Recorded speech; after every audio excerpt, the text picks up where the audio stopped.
Hey, what's up everybody? Welcome back to Gemini Hills. Before I get started this week, I really have to thank all of you because this little channel has actually grown by 20% over the past month. Now, of course, in the greater scheme of things, it's still just a teeny tiny microscopic little channel out there in the YouTube sphere. But things are moving in the right direction, and I want to thank you for that. A lot of people have been liking these videos, they've been commenting on these videos, sharing these videos. Very big thanks to those of you who are doing that. And there's just been a lot of good positive interaction here, so thank you very much. This is actually the first video that I'm also going to be posting on Rumble. I'm not sure how many of you know about this, but I actually worked in Korea for 9 years and then just recently came back to the States to start working on a short story collection and to try to get some creative projects off the ground. And one of the ways that I'm trying to expand my audience is through this channel. So every little bit helps, and I'm very, very grateful, and I hope I make it worth your while. With that said, thanks again, and let's go ahead and get started.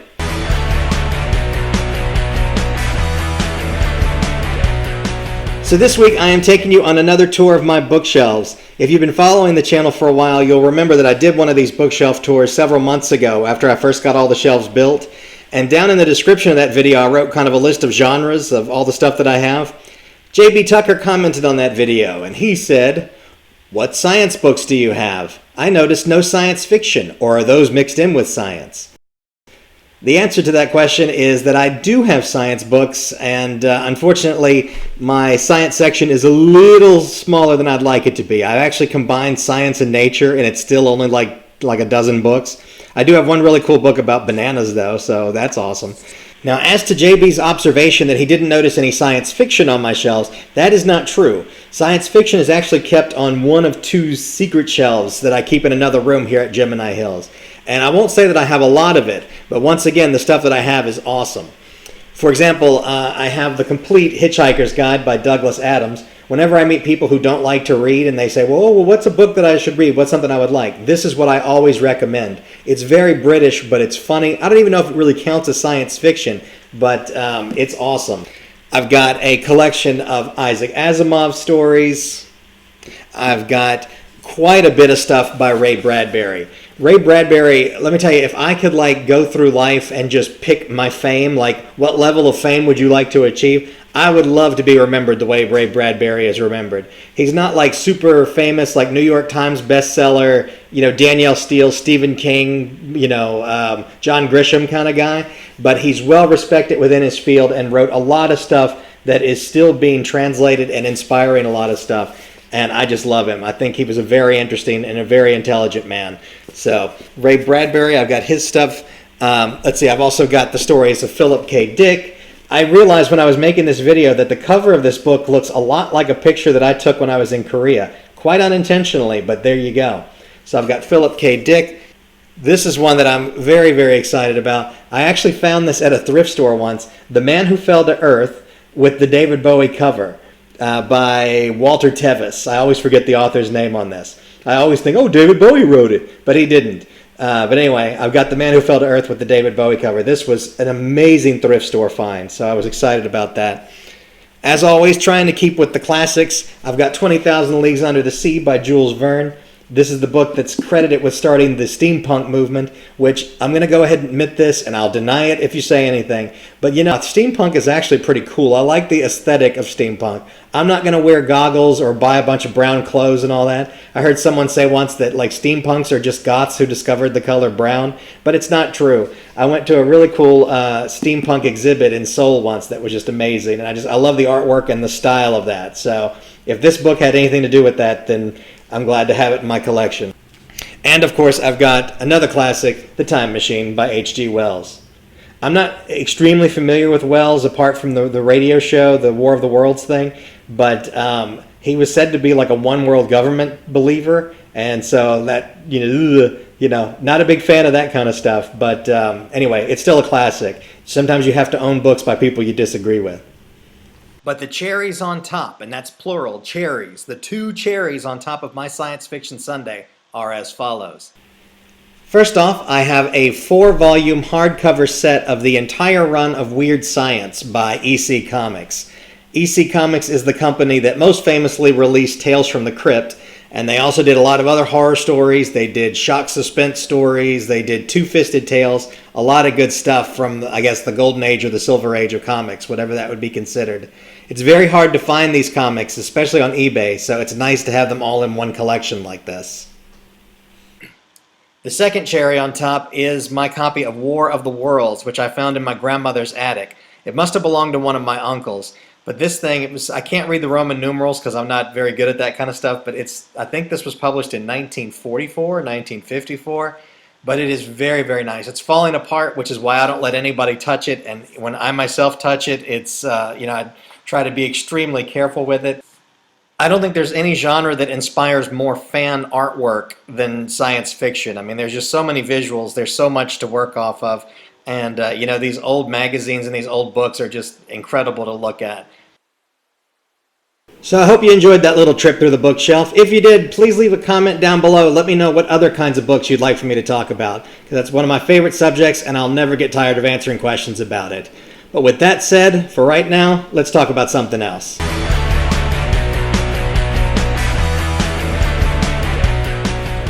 I got a very good question from my old roommate Nat last week, and there's a lot of parts to it, so I want to read it and make sure I get it exactly right. Nat says, if you were going to make a sequel to Power Walkers, what would the premise be, and could that movie even be made today with the current cancel culture climate and considering few have a sense of humor? Now this might require a little bit of context, because what Nat is referring to here is a movie that he and I and some of our other friends made when we were up at Ole Miss. It was basically a mockumentary-style movie about the girls who would go power walking around campus, specifically sorority girls.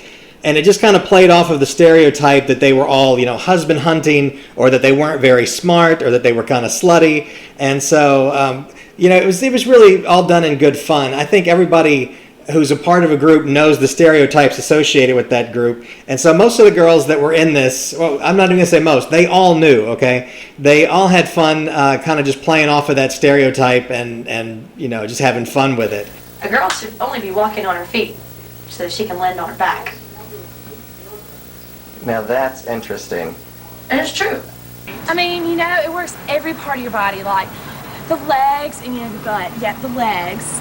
Yeah, I'm watching your legs now. Yeah, and like my arms, when you move them really fast. You gotta keep them moving. Yeah, you gotta keep them moving. That's because you're burning power. Tell me this, can you demonstrate for me how to power walk properly? I mean, can I get it's a special technique. Yeah. Okay? I want to see it. I want to see the technique. Show me the technique. You gotta really get the arms going. Okay. And you get the long stride with the head. Yeah, your head, you burn calories using your head too, so it's kind of like, Have you ever seen it? Yeah. I'm seeing it now. Excuse me. Ma'am.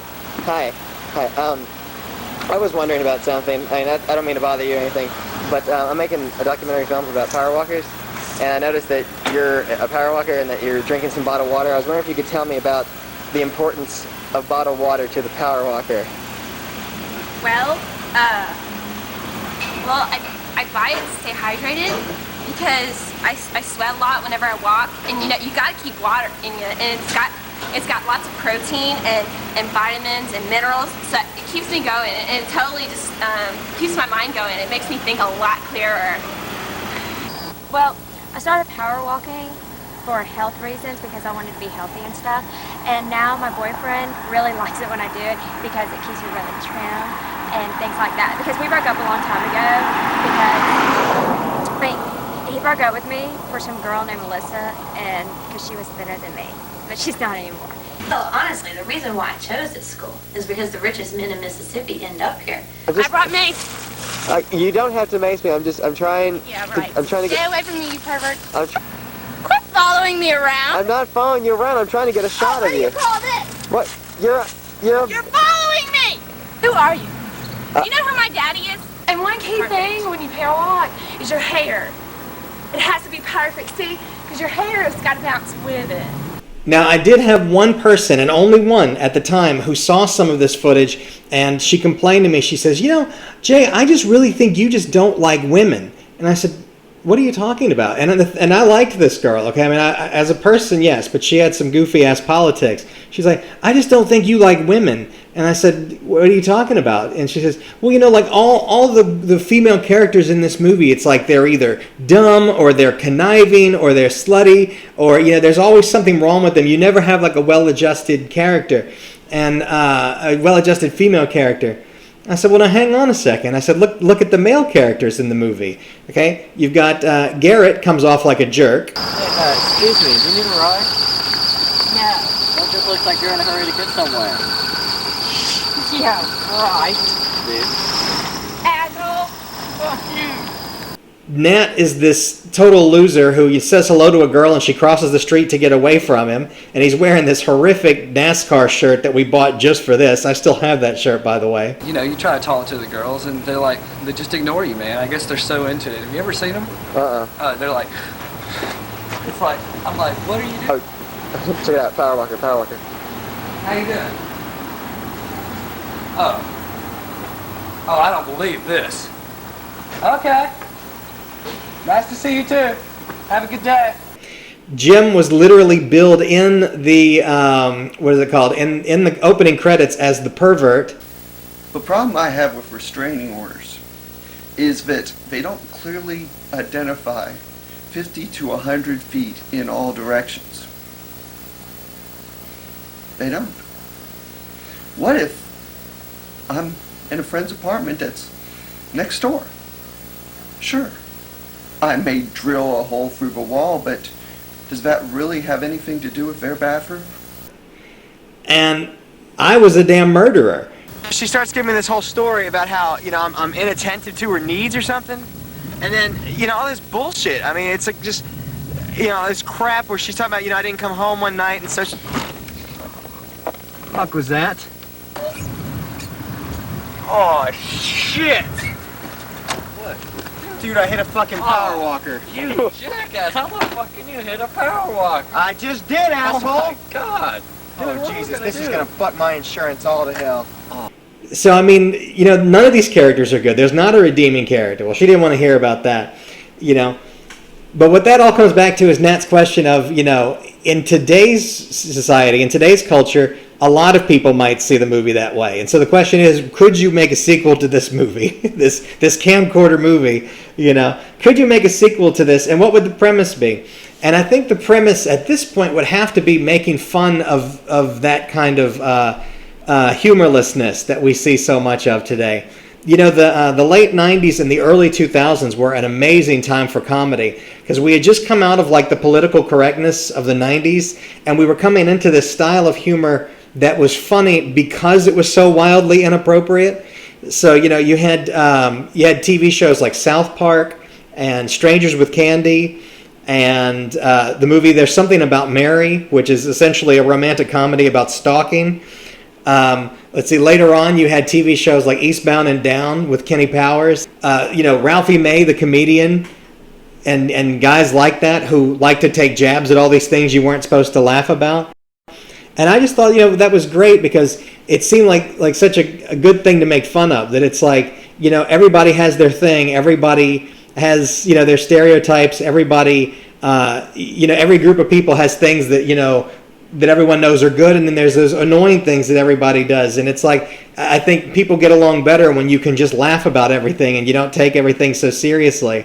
Because, I mean, the current cancel culture that Nat mentioned, I mean, it really is something bordering on a mental illness. And I'm not just saying that, I'm not trying to be facetious. If you've ever seen somebody who's really caught up in that, I mean, it's nuts. You're just like, what's wrong with you? I mean, can you not handle anything that's being said?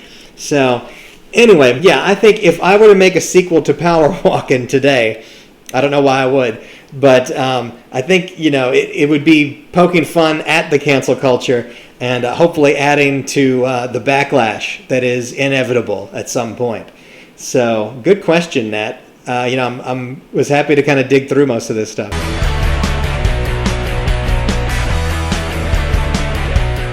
Anyway, kids, as you can see, we are losing daylight here at the Hills, so it is time for me to cut on out of here.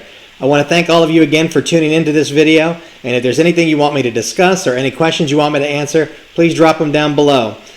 You can always visit the Linktree link down there. You can find me online. I hope you will. And with that said, I'll see you next week. Take care.